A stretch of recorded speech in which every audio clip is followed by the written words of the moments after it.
Congratulations, amigos. May home base ka ng permanent. Ngisi ni Kiefer habang nakatingin sa sandata niyang bahagya pa lang na natutulog. Nagsawa talaga siya ng gusto. Sinulit na niya habang hindi pa nagrereklamo sa Gail. Sinigurado naman niyang hindi ito magrereklamo sa performance niya. Lahat talaga ng alam niya sa sex ibinigay na niya rito. Mas satisfied lang niya ito ng gusto. At hanap-hanapin na nito ang performance level niya. Alam niya after this day balik na naman sila sa normal ways. Oras na matapos ang problema nila, titiyakin na niyang magiging totoong misis na niya ito. Alam niya magkakaproblema siya sa mama niya pero pipilitin niya na matanggap nitong muli si Gil sa kahit na anong paraan dahil wala na siyang ibang gustong babae kundi si Gil na lang. After maligo at makapagbihis ng damit na dala niya, agad na siyang tumabi sa dalaga. After nito sa office niya kanina, nagumanti ito sa halik niya. Natitiyak niya na hindi na niya kakayanin pa lumipas ang isang araw na hindi ito makatabi sa kama kaya itinatak niya sa isip niya na by hook and by crook, kukunin na niya ito ng sapilitan. Buti na lang tuluyan na rin itong bumigay. Akala pa naman niya uuwi siyang luhaan. Inabot ni Kiefer ang daliri ni Gail at hinubad doon ang singsing na ipinakita nito sa kanya para sabihin na married na ito. Kilala niya ang singsing na suot nito. Sa lola niyang singsing iyon dahil siya pa ang bumili noon sa France bilang wedding anniversary niya sa mga ito. Wala kasing wedding ring ang mga ito dahil noong panahon daw ng kabataan ng mga ito. Sa sobrang babaero daw ng lolo niya. Naghamon ng hiwalayan ang lolo niya at itinapon ng lola niya ang wedding bond ng mga ito. Dahil nagalit ang lolo niya dahil itinapon ng lola niya ang singsing kaya itinapon na din ito ang wedding ring nito. Kaya wedding ring na lang ang naisip niyang iregalo noong 60th wedding anniversary ng mga ito noon. Hindi naman niya alam na ibinigay pala ng lolo niya ang kwintas nito kay Gila. Akala niya na iwala nito sa bundok nang mawala ito. Yun pala ay may pinagbigyan nito. Babawiin ko muna ito sa'yo. Gusto ko, ako magsusuot sa'yo sa araw ng kasal natin. I love you, Gail. Kinintala ni Kiefer ng halik ang labi ni Gail. Saka maingat na inangat ang ulo nito para ipaunan ang braso niya para mayakap niya ito ng mas mahigpit. Napabalikwas ng bangon si Kiefer nang magising siya na wala na si Gail. Tarik na ang araw sa labas. Tatakbo na sana siya palabas ng kwarto na makita ang sulat sa tabi niya na natuunan ng kamay niya. Hiyang-hiya naman ako sa hilik mo kaya hindi na kita ginising. Kailangan ko mag-report sa headquarters kaya maaga ako umalis. Kahit pakiramdam ko mangangalis na ang buto ko sa katawan. Salamat sa malakas mong stamina. Hindi ka na makakaulit, Mr. Guevara. Hindi ka marunong makontento at mapagod. Maaga akong tatanda kapag tayo nagkatuluyan. And by the way, hindi porket nakascore ka ng paulit-ulit sa akin. We are back together. We're not, Kiefer. Nag-enjoy lang tayo sa human anatomy. Let's settle first your problem. Know your place, and I stand on my place. Ngayon kung pairalin mo ang puson mo, I'll see to it na hindi ka na talaga makakaulit kahit kailan. Ever. Napangiti si Kiefer sa sulat ni Gayla. Kailangan niya sumunod sa utos at mas makabubuti siguro kung susunod talaga siya. Wala naman siguro masama kung magpapa-under siya dito. Basta pagdating sa kama, siya ang boss.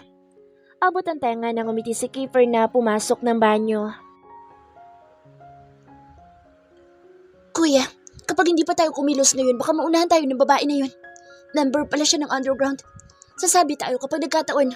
Baka ipapatay tayo nila Boss Rupert. Napasuntok si George sa mesa. Tama si Regan. Sasabit sila dahil kay Gayla. Langya lang talaga sa dinami-dami na makikilalang babae ng stepfather nila. Underground police pa na hawak ng presidente. Malinis at maayos sana ang plano nilang magkakapatida. Nasa kanila na sana ang tagumpay kung hindi lang nito nakilala si Gail Belmonte. Dapat yung babae muna ang pinapatay natin. Ngayon pakiramdam ko parang mas ginalit pa natin siya nang mabuhay si Kiefer. Dehado tayo kuya. Ani Gerald. Lumapit na kaya tayo kay Boss Rupert. Baka naman matuto. Kago ka ba? Gusto mo bang mas mapaaga ang buhay nating tatlo? Hindi pwedeng madamay dito ang pangalan ni Boss Rupert. Kikilos tayo ng atin lang sa ngayon. Tingin ko, may idea na sila na may kinalaman tayo sa pagkamatay ni Papa. Pero nananahimik lang sila. Kaya kailangan natin maganda. Kailangan mo umalis ng bansa, Gerald. Mauna ka umalis para hindi halata. Pagmumukhain natin business trip. Ani George. Paano kayo kuya? Ako na bahala dito. Si Regan susunod agad sa'yo. Pero magkaibang bansa kayong dalawa. Ikaw ang unang aalis, Gerald. Sumang-ayon naman ang dalawa. Ako na bahala kay Gail. Susunod agad ako. Hindi tayo pwedeng makulong ng sabay-sabay at bumagsak sa kamay ng babaeng iyon. Sumang-ayon naman ang mga ito sa plano ng panganay na kapatid. Sa loob ng ilang araw, wala nang ginawa si Gail kundi ang pagtaguan at iwasan si Kiefer. Umiiral na naman ang kakulitan nito. Ginagamitan pa siya ng authority para lang mag-report siya dito directly tungkol sa kaso nito. Ngunit instead na siya ang pumunta, meron siyang inutusan na magdala ng mga latest update. Ngunit nakaisip ng paraan si Kiefer na palutangin siya. Gamit ang magulang nito na siya nagpatawag sa buong team niya para i-discuss ang update sa nangyayari sa kaso. Abutenga naman ang isip ni Kiefer na makita siya, papasok pa lang. Katabi ito ng mommy nito kaya hindi niya magawang irapan ito o tingnan ng masama. Nagbigay galang sila ng buong team niya sa mga ito. Inalok na lang sila ng ama ni Kiefer na magtungo sa study room para masimulan na nila ang pag-uusapan. Nagutos naman ang ina ni Kiefer sa katulong na magdala ng mga maiinom. Nag-iisa kang babae sa grupo niyo? Tanong pa ng ina ni Kiefer na parang disappointed na isa-isang tinignan ang buong team niya. Don't worry, madam. Sa amin 5. Miss Gail is our team captain and one of the best agent in our society. Imbis na matuwa ang ina ni Kiefer, tumaas lang ang kilay nito na tinignan pa siya sabay irap. Pasimple naman na tinignan ni Gail si Kiefer. Kung pwede lang niya itong pandilatan, ginawa na niya. Ang kulit talaga nito. Panay kasansipan nito sa sapatos niya sa ilalim ng mesa. Meron na ba kayong main suspect kung sino posibleng manakit sa anak ko? Yes, ma'am. Sagot ni Gayla. Saka iniabot ang isang folder sa ginang na kinuha naman. Hindi pa man nabubuklat ni Crystal ang folder. Diretso na naman itong tumingin sa kanya na parang diskumpiyado. How can I make sure na legit itong report na ibinibigay niyo if I really don't trust you after all? Crystal, ano ba? Saway naman ni Axel sa asawa. I can easily drop down the case and pass to other team. You don't need to push. Are you mocking me? Galit na wika ni Crystal. Mom, tama na. Let them do their job. Wika ni Kiefer na masama naman ang tingin na nilingon ng ina. Are you siding her now? Baka nakakalimutan mo. 2 beses ka nang muntik mamatay dahil sa babaeng yan. Hihintayin mo pa ba ang pangatlo? There is no third time, ma'am. I'd rather die than... Kayla! Malakas na bulalas ni Kiefer na napatayo pa kaya lahat dito nabaling ang tingin ng lahat. Wala dapat mamatay sa kasong ito, iha. Kaya sana naman, bago pa maulit ang masamang nangyari, mahuli na sana na nasa likod ng kaguluhang ito. Wika ni Axel. Sa ngayon po, sir, meron na po kami lead. As you can see, dyan po sa files na iyan. Turo ni Jordan sa folder na nasa ginang na napilitan na nitong buksan at nagulat ito na makita kung sino ang nandoon na mga larawan. Pero hindi ang mag-ama na marahil may hinala na din. Is it really possible? Bulalas pa ni Crystal na nagpalipat-lipat ng tingin sa mag-ama. Yes, Mom. They're trying to get rid of all of us. Si Gail talaga ang tunay nilang target nung una. Pero dahil siguro alam nilang hindi nila kakayanin si Gail, ako ang true option. Natutup ni Crystal ang bibig sa kanapatingin kay Gail na hindi naman nagbaba ng tingin. Dahil ba ito sa mana? Tumangol si Axel. Pero mababait sila. Hindi nga sila nag-contest ng basahin ang will ni Papa dahil wala naman silang karapatan after all. They are not even blood-related. Exactly. Not blood-related. Kaya malakas sa loob nila na gawan tayo ng masama. They altering our inheritance. Tugon pa ni Kiefer. Kung ganoon, bakit hindi niyo pa sila hulihin? Baling naman ang ginang sa team ni Gail. Wala pa pong matibay na proof na sila nga ang may pakana na lahat. Oras na hulihin namin sila, makakapagbilang sila at makakalaya. And worse, makakapagplano pa sila na makalusot kapag nagpadalos-dalos po tayo ng kilos. Wika pa ni Jordan. Pero paano kung gumawa na naman sila ng masama? Nag-request na po kami ng mga pulis na magbabantay sa inyo 24 hours. Pero kung makakakuha kayo ng personal bodyguard niyo po, mas maganda. Is that the best thing you got? Galit pang tanong ng ginang. Baka may isa pang mamatay sa amin bago pa kayo kumilos. Crystal, ano ka ba naman?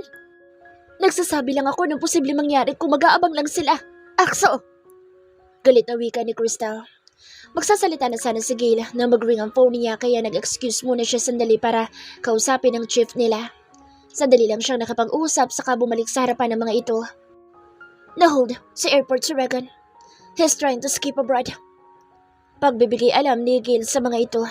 See? That's what I'm talking about. Kailan pa kayo kikilos? Don't worry, ma'am.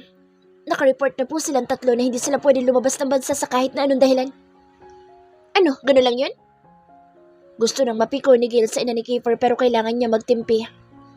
Nakaschedule na po sila bukas for police investigation.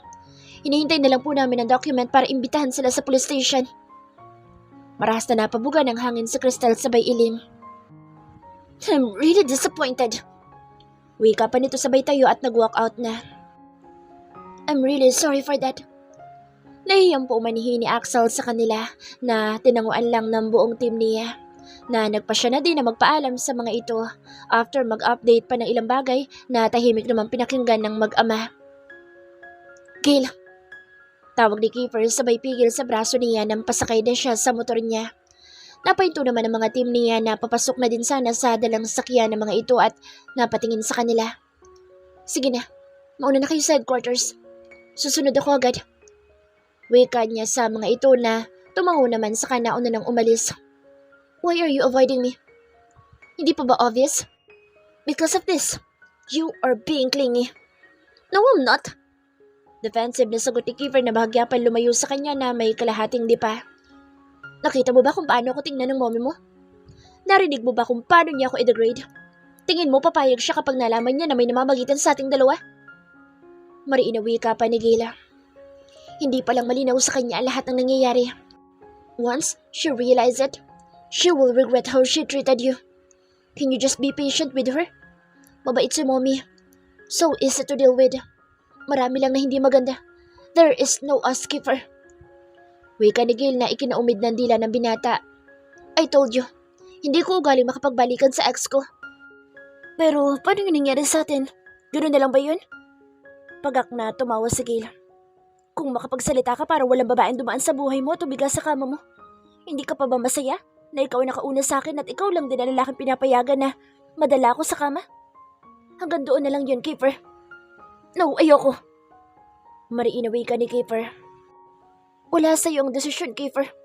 Kapag natapos na ang kasong ito, that would probably the last day na magkikita tayo. Kaya ngayon pa lang, ihanda mo na ang sarili mo.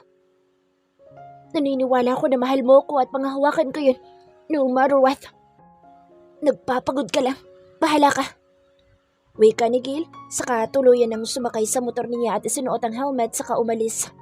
Napasunod na lang ng tingin si Kiefer sa papalayong dalaga. Damn it! Sigaw ni George. Sabay bato ng baso ng alak na iniinom. Kadarating lang nilang tatlo, galing police station. Ini-interrogate sila tungkol sa tangkang pagpatay kay Kiefer ilang buwan na ang lumipas. Meron naman silang solid proof na wala silang dahilan para gawin iyon. Matagal na nilang na-practice ang bagay na iyon. Ano't anuman ang mangyari kapag nabulilyaso ang plano. Ngunit wala silang kaalam-alam na nakalkal na pala ni Gil ang details nilang tatlo at hindi niya alam kung paano nito nakuha lahat ng mahalagang impormasyon nila. Maging ang mga hidden wealth nila na nakatago sa ibang pangalan. Kapag nagtuloy-tuloy ang pakikialam ni Gil sa kanila, wala na silang magigilusot. Hindi niya akalain na ganoon pala ito kagaling sa trabaho nito. Akala niya isa lang itong pulis na magaling sa action pero ibang klase din pala ang intellectual nito. Kailangan na niya itong tapusin bago pa lumala ang sitwasyon. Anong gagawin natin, kuya? Sasabi tayo. Sinabi ko na kasi sa inyo na hindi biro ang Belmonte na iyon kahit babae siya. Ana Gerald, tawagan mo si Bovin. Kailangan natin kumilos ng tahimik. Kailangang itumba ang babaeng iyon agad-agad. Utos ni George sa kapatid na agad na tumalima. Isabay mo na din sa Tita Crystal. Isa pa yung masakit sa mata. Banas na banas ako kanina. Nagtitimpil lang ako sa matandang iyon. Akala mo kung sino? Dumating na rin kasi sa police station ang ina ni Kiefer kasamang asawa nito. Binigyan sila ng tigi-isang sampal at nagbanta na mabubulok silang tatlo sa kulungan na kahit daw si Satanas, hindi sila tatanggapin sa purgatorio. Hindi mo na kailangan sabihin dahil talagang isasabay ko siyang matanda siya. Galit na wika din ni George. Kailangan makaisip sila ng pulidong plano para makalusot habang wala pang matibay na ebidensya na hawak sila Gila. Kung hindi nila malulusutan ng gulong ito, tsak ipapapatay din sila ni Rupert. Ngayon, naiintindihan na niya kung bakit si Gale ang napili ng stepfather nila na pag-iwanan ng malaking kayamanan. Marahil noon pa man, may kutob na ang matanda sa ginagawa nila. Masyado siyang naging kampante. Ngayon tuloy sumasakit ang ulo niya sa pag-iisip. Mommy, hindi kayo pwede basta-basta nalang pupunta sa headquarters nila nang wala namang iniuutos sa inyo. Hindi maganda ang sitwasyon ngayon. Kung paiiralin niyo ang tigas ng ulo niyo, malalagay sa alanganin ang buong kaso. Galit na sa ni Kiefer sa ina na kinaon sa presinto nang tumawag sa kanyang isang teammate ni Gale para sabihin na nandoon ang ina nito at nagrereklamo dahil nababagalan ito sa usad ng kaso. Asan ba kasang babaeng yun? Bakit wala siya dito? Kung ano-anong inuuna niya. Galit na wika ni Crystal habang papalabas ng presinto. Manaman, hindi lahat pwede niyong isisi kay Gale. Ginagawa niya ang trabaho niya kaya sana maghintay na lang tayo. Napipiko ng wika ni Kiefer saka sanay niya sa mga bodyguard ng ina na lumapit. Next time, pag nakalabas si Mommy ulit, kayo lahat ang mananagot sa akin. Naiintindihan niyo ba? Galit na baling ni Kiefer sa mga bodyguard ng ina. Get in, ma. Utos pa ni Kiefer nang pagbuksan ng ina ng pinto ng boxset ng kotse. Inis namang sumakay ang ina niya at agad siyang sumunod dito. Saka inutos sa driver na iuwi na sila sa bahay. Ang mabuti pa siguro, ma. Mag-vacation na muna kayo ni Papa. Ako na bahala dito. Hindi pwede. Hindi kita iiwan sa kamay ng babaeng yun. Mommy naman. What? Matagal ko nang kilala si Gale bago pa siya makilala ni Lolo. We've been dating long time ago. Nalaki naman ang mga mata ni Crystal sa narinig sa anak. Kilala ko si Gale, ma. Noon pa man. Kaya pwede ba stop making sense? Still, I don't like her now. Hindi ko makakalimutan na 2 beses ka nang muntik mawala sa amin. Wala nga kasi siya... Hey, dahan-dahan naman sa pagdadrive. Galit na bulalas ni Kiefer sa driver bodyguard nila. Pasensya na sir pero mukhang may sumusunod sa ating mga nakamotor. What? Sabay pambulalas nila mag-ina sabay lingon sa likod. Sinasabi ko na nga ba? Mangyayari ito dahil ang bagal kumilos yung babaeng yan. Ano naman? Could you please stop finding faults on her? Nagsasigaw ang mommy niya na biglang nakipagpalitan ng putok ang mga bodyguard nilang nakasakay sa kabilang kotse na nakabuntot sa kanila nang magsimulang habulin sila ng mga nakamotor na may baril at paulanan sila ng putok. Agad namang iniutos ng 2 bodyguard nilang kasama na yumuko sila mag-ina sa likod habang naririnig niyang rumaradyo na ang isa sa bodyguard niya at nagre-request na ng backup sa mga pulis. Piping nananalangin si Kiefer na sana wag si Gale ang dumating para sagipin sila. Kung mamamatay siya ngayon, tatanggapin na niya ng maluwag. Huwag lang makita ng mismong mata niya na nakikipagbarilan si Gale sa masasamang tao at mapapahamak ito. Baka yun pa ang ikamatay niya ng hindi oras. Bilisan mo, Miko! Malapit na sila! Sigaw ng bodyguard niyang nasa passenger seat. Panay ang sigaw ng mommy niya habang yakap-yakap niya itong abot-abot ang pagdadasal na sana'y maligtas sila. Si Agent X-14 nandyan na! Bulalas na isang bodyguard na kasama nila. Umangat ng bahagya ang ulo niya para silipin kung sino sinasabi ng mga itong dumating na Agent X-14. Napamura na lang siya ng malakas na makitang isang bulto na isang babaeng nakasakay sa itim na Kawasaki Ninja. Naka-helmet ito ngunit wala man lang gear na suot sa katawan. Malakas ang kutob niyang si Gale ang sakay ng motor na ngayon ay nakikipagpalitan na ng putok sa 2 riding in tandem na nakamotor din. Kabado siya habang pinapanood ang dalaga sa ginagawa nito. Naiwan na ang kotse ng mga bodyguard nila na marahil ay nabutasan na ng gulong. Gustong mapapalakpak ni Kiefer nang tumaob ang 2 nakamotor ngunit napasigaw na lang siya nang mula sa kanan, isang puting van ang biglang bumalya sa kanang bahagi ng sasakyan nila. Nakita ni Kiefer na bumukas ang pinto noon at nakita niya ang mga armadong lalaki na may hawak na mga baril at nakatutok sa gawin nila. Ngunit bago pa iyon pumutok, sumulpot ang motor bigla ni Gale at may inihagis itong kung ano sa loob ng van at si Gale pa mismo din ang nagsarado ng pinto. Nakita na lang niyang may lumalabas na usok sa loob ng van. Kasunod noon, nakita na nila ang sunod-sunod na sirena ng mobile ng pulis na nagdatingan na dahan-dahan namang nagmenor ang sinasakyan nila. Natanaw pa niyang huminto ang motor ni Gale. Nakita niya itong bumaba ng motor para salubungin ang mga pulis ngunit nakakailang hakbang pa lang si Gale. Kitang-kita niyang bumagsak ito sa kalsada. Stop the car! Sorry sir, we can't. Meron pong direct order na idiretso namin. I said stop the storm car! Halos maputol ang litid ni Kiefer sa leeg sa lakas ng sigaw niya. Kiefer, ano ba? Sagaw din ng mami niya. Hayaan mo na mga pulisan Gail is hurt, ma. And it's because she's protecting us. Pumiyok ng sigaw ni Kiefer. Nalimpungatan na napabangon bigla si Gail mula sa kama pero natigilan nang mapansin na wala siya sa sarili niyang silid. Gail! Bulalas ni Kiefer na agad na nakalapit sa kanya at nasiil agad siya ng halik sa labi na talaga namang ikinagulat niya. Maging ang ilang taong nasa loob din ng hospital room na napansin niya. Mabilis na naitulak niya si Kiefer nang makarecover na siya. Nagpalipat-lipat ang tingin niya sa mga taong nandoon. Ang magulang ni Kiefer, ang mag-asawang Marco at April na mukhang paalis na sana at ilan sa team niya na agad na tumakbong palabas. Pagbalik ng mga ito may kasama ng doktor at nurse. Sandali muna siyang tiningnan ng doktor at tinanong ng ilang bagay. Saka itong umiti at sinabing, she's fully safe now. Nalaman niyang 9 na araw na pala siyang nakahiga sa kamang iyon sa loob ng ospital na walang malay tao. Maraming dugo daw ang nawala sa kanya kaya muntik na siyang mamatay. Buti na lang daw at nadala agad siya sa ospital. Nalaman din niyang parating din ng parents niya na late nang sinabihan ang nangyari sa kanya. Hindi pala niya namalaya na tinamaan na din siya ng bala sa kagustuhan niyang mailigtas sa mag-ina. Muntik na pala siyang makipag-meet up kay San Pedro. Nauna nang napaalam ang mag-asawang Marco. Umalis na din ng parents ni Kiefer pero nagsabi na babalik mamaya habang si Kiefer naman ay nagpaiwan para asikasuhin siya. Okay na ako. Sana sumama ka na sa parents mo. Nandito naman sila Jordan at Eugene. Tukoy niya sa dalawa niyang team na nasa paanan ng kama niya. Dito lang ako sa tabi mo. Hindi kita kailangan dito, Kiefer. Jordan, kumusta ang kaso? Baling niya sa kaibigang pulis. Wala kaming nakuhang full proof na sila George ang nagtangkang pumatay sa inyo. Pero hawak ngayon ng mga pulis sa mga goons na nahuli. Hanggang ngayon walang may gusto magsalita isa man sa kanila.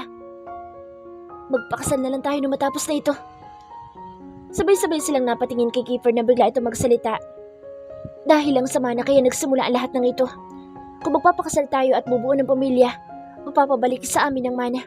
Hindi ka na madadamay sa gulong ito. My daughter would not marry you over my dead body. Wika ng isang baritonong tinig na ikinalingon nilang lahat sa may pinto. Nandoon ang mama at papa niya. Agad na tumakbo papalapit sa kanyang ina at mahigpit siyang niyakap. Ganon din ang papa niya na napapaiyak pa. Umatras naman ang 3 lalaki para bigyan sila ng space. Look what you've done to yourself. You got yourself killed. Kung hindi pa ako tumawag sa ninong Tommy mo, hindi namin malalaman na muntik ka na palang mamatay. Okay na ako, mapa. Bakit umuwi pa kayo dito? Delikado dito, baka madamay kayo. Ayusin natin ito para hindi na madamay ang pamilya natin. Papunta na dito sa Attorney Cordero. Gagawa tayo ng last will mo na mag-aalis ng threat sa'yo. Wika ng ama sabay baling kay Kiefer. At ikaw, 10 ng pamilya mo. Isinusumpa ko na hindi ko hayaan na maging parte ng pamilya namin ng pamilya mo. Baka akala nyo, hindi namin alam kung anong ginawa ng mommy mo sa anak namin. I'm sorry po, sir. Yuko ni Kiefer. Sorry? Tingin mo madadaan sa sorry ang gulong dinala nyo sa pamilya namin? At pagkasabi sa ina mo, huwag siyang masyadong bilib sa sarili niya. Oo, naiintindihan ko bilang ina kung saan nagmumula ang galit niya pero huwag niyang hintayin na ako magalit. Baka hindi niya magustuhan. Layuan niyo ang anak namin bago pa namin gamitin ang angkang kinabibilangan ko. Mahabang komento ng ina ni Gayla. Umalis ka na dito. Kami na ang bahala sa anak ko. Hindi ka kailangan dito at huwag ka nang babalik kahit kailan. Taboy ng papa niya kay Kiefer. Nakaramdam naman siya ng awa para sa binata pero nanatili lang siyang tahimik na umiwas ng tingin kay Kiefer. Tama lang ang ginawa ng parents niya. Marahil ito talaga ang kapalaran nila ni Kiefer. They are not really meant to be. Parents na nila ngayon ang ahadlang. Kung noong parents nila ang nagrereto sa kanilang dalawa. Ngayon, mismong mga parents na rin nila ang tumututol. Aalis ka ba? O gusto mo ako pa mismo kumaladkad sa iyong paalis dito? Galit na wika ni Greg. Tama na pa. Baka samain kayo. Sa tanigil sa ama. Pakiusap. Umalis ka na, Mr. Guevara. Habang kaya pa namin magpakatao. Tumango naman si Kiefer at napilitan ng umalis. Nabagsak ang balikat. What happened? Dumating na ba ang parents ni Gail?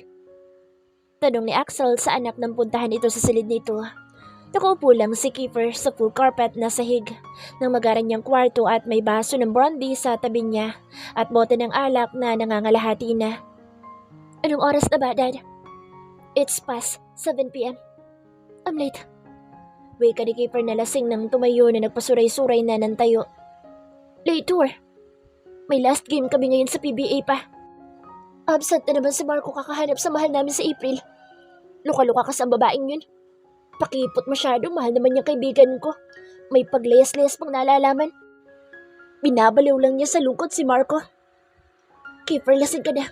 Mabuti pa'y matulog ka na. Wika ng ama na pigil-pigil ang anak na lumabas ng kwarto. Kailangan ko umalis pa. Tsaka kami na naman ang champion na yung Governor's Cup. Humagikik pa si Kiefer. Ako na bahala sa team namin habang busy si Marco sa paghahanap sa babaeng mahal niya. Ay, naming dalawa pala. Wika pa ni Kiefer. Kiefer, ano ba? Tama na, halika na, matulog ka na lang muna. Babalik pa tayo sa ospital bukas. Biglang natigil sa pagpupumigla si Kiefer na parang biglang may naalala. Sigil! Sigil! Sigil! Oo, Sigil.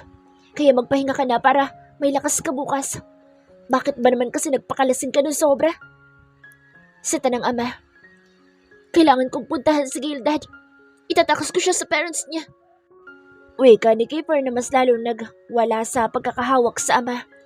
Ano ba, Kiefer? Bitawan niyo ako pa. Kukunin nila sa akin si Gail. Hindi ako papayag. Sa akin lang si Gail. Asawa ko na si Gail, Dad. Bubuo kami ng pamilya at wala makakapigil sa amin, Daddy. Giit ni Kiefer na pilit kumakawala sa ama. Ano nangyayari dito? Bungad ni Cristel ng maulunigan na parang nagbubuno ang mag-ama niya. Mommy, samahan niyo ako. Kukunin natin ang daughter-in-law niyo. Ano bang pinagsasasabi mo, Kiefer? Lasing ka ba? Kurutong tanong ni Cristel sa anak. Saka nahagip ang bote ng alak sa sahig ng kwarto ng anak. Kiefer, gabi na. Bukas na, matulog ka na. Hindi pwede pa. Ilalayo nila sa akin si Gail. Ano ngayon? Mas mabuti nga yun. Sa kanila na ang mana. Tumahimik lang ang Shut the hell up! Biglang sigaw ni Kiefer na ikinagulat na mag-asawa na napalayo bigla sa anak sa lakas ng sigaw nito. Bigla para namang binuhusan ng malamig na tubig si Kiefer na napasapo sa ulo na nagpalipat-lipat ng tingin sa magulang na bakas pa rin ang shock sa muka. I'm sorry. Would you please let me alone? Wika ni Kiefer saka tumalikod at naglakad ng pasuray-suray patungong banyo. Binuhay niya ang shower saka umilalim sa malamig na tubig saka dahan-dahan na napaupo sa tiles na sahig. Isinandal na muna niya ang ulo sa glass wall ng shower stall saka hinayaan na tamaan ng tubig galing sa shower ang mukha niya. Kiefer! Narinig niya ang boses ng ina pero hindi siya lumingon o nagdilat lang ng mata. Long time ago, I met her. Akala ko pakipot lang siya. Hiningi ko ang number niya at binigay naman niya.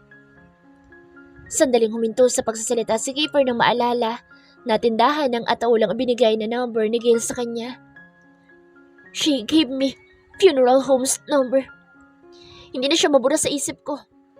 I want to bed her so bad pero hindi ko siya makuha. Pakiramdam ko na-challenge lang ako sa kanya. Then it happened, I took her. I'm the first man of her life. Pakiramdam ko naka-jackpot ako. Bahagyapan tumawa si Kiefer sa alaala. But she left me with no trace. Hinanap ko siya kung saan-saan. Then year passed and passed. We met again. Akala ko magiging okay na lahat pero bakit ang hirap? Huminto sandali si Kiefer, saka bahagyang humikbi. Pinarurusahan na yata ako ng langit na sa dami ng babaeng pinaiyak ko. Wala na ata akong karapatang maging masaya sa babaeng gustong gusto ko. Sana kahit konting chance lang naman. Konting chance na patunayan ko sa kanya na kaya ko din naman magmahal ng seryoso at hindi ko siya sasaktan tulad ng ginawa ko sa ibang babae. Bumuga ng hangin si Kiefer saka ipinatong ang dalawang siko sa tuhod saka isunubsob ang muka sa dalawang braso na nakapatong sa tuhod. I just blew up my chance. I just did. And now I don't know where and how to start again. Son, get up, pull yourself together. Things will gonna be alright. I will help you no matter what. Wika ng ama na nilapitan ng anak na nakalugmok. Nagangat ng ulo si Kiefer sa kapagak na tumawa at iiling-iling sa kapilit na tumayo. No, Dad. I better stop habang kaya ko pa. Maraming babae dyan. Di ba, Mommy? Hindi lang naman sagil ang babae. Marami sila. Tinapik pa ni Kiefer sa balikat ang ama. Tama. Maghahanap ako ng bagong babae. Yung mas maganda, mas sexy at mas astig. Yung magugustuhan ni Mommy. Right. I will find another one. Wika ni Kiefer sa kapilit na itinutuwid ang lakad. Anak, magbihis ka muna. Baka magkasakit ka. Habol pa ni Axel sa anak pero hindi na ito pinansin ni Kiefer na nagtaas lang ng kamay. He's in love with Gail. Mahinang usal ni Crystal. Ngayon mo lang ba napansin? Matagal na. Hindi ka lang naging aware. Mas pinaiiral mo kasi yung galit mo bilang ina. Kaya sana naman, ilugar mo yung pagiging mainitin ng ulo mo. Pero Axel, naiintindihan ko ang nararamdaman mo. I really do. Pero matanda na ang anak natin. Let him settle down. Kaya ng gusto natin noon pa man. Kung si Gail ang babaeng yan, let them. Huwag kang makaalam sa kanila kung ayaw mo bumalik si Kiefer sa pagiging babaero. Napabuga naman ang hangin sa Crystal. Lalabas na muna ako. Ikaw na magbihis sa anak mo. Wika na lang ni Crystal saka tumalikod. Makikialam ka pa rin ba? After na mga nakita at narinig mo? Habol pang tanong ni Axel sa asawa. I don't know. I do believe if they meant to be kahit na tumutol pa ako. Sagot lang ni Crystal, saka tuluyan ang umalis.